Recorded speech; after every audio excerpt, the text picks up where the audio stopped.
Genèse, chapitre 15, verset 18.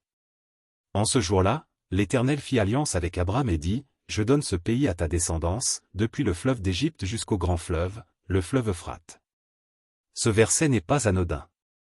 Certains observent que la représentation de cette terre promise apparaît sur certains emblèmes ou écussons associés à des milieux militaires israéliens. À leurs yeux, cela établit un lien entre cette promesse biblique et les événements géopolitiques actuels au Moyen-Orient. Selon cette lecture prophétique, le conflit actuel s'inscrit dans le cadre de l'accomplissement de la promesse faite à Abraham. Les deux témoins mentionnés dans le livre de l'Apocalypse seraient chargés de préparer cette conquête, mais c'est Jésus-Christ qui l'accomplira pleinement lors de son retour, lorsqu'il viendra défendre Jérusalem contre les nations qui l'attaqueront. Le prophète Zacharie annonce cet événement. Zacharie, chapitre 12, versets 2 à 3. Voici, je ferai de Jérusalem une coupe d'étourdissement pour tous les peuples d'alentour, et aussi pour Juda dans le siège de Jérusalem. En ce jour-là, je ferai de Jérusalem une pierre pesante pour tous les peuples, tous ceux qui la soulèveront seront meurtris, et toutes les nations de la terre s'assembleront contre elle. Puis Dieu promet son intervention. Zacharie, chapitre 12, versets 8 et 9.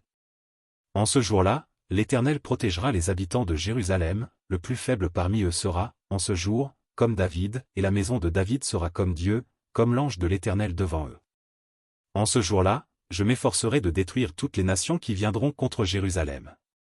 Avant ce moment, le livre de l'Apocalypse décrit l'action des deux témoins.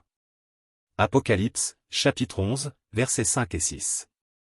Si quelqu'un veut leur faire du mal, du feu sort de leur bouche et dévore leurs ennemis, et si quelqu'un veut leur faire du mal, il faut qu'ils soient tués de cette manière.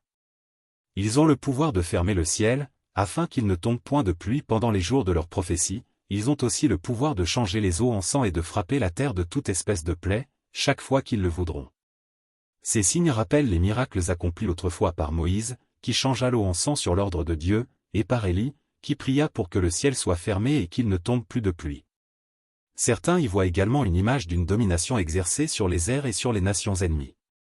Selon cette interprétation, ces signes seraient déjà en cours d'accomplissement et indiqueraient que le retour de Jésus-Christ est proche. Il resterait encore l'attaque contre Jérusalem, suivie de sa délivrance par le Seigneur.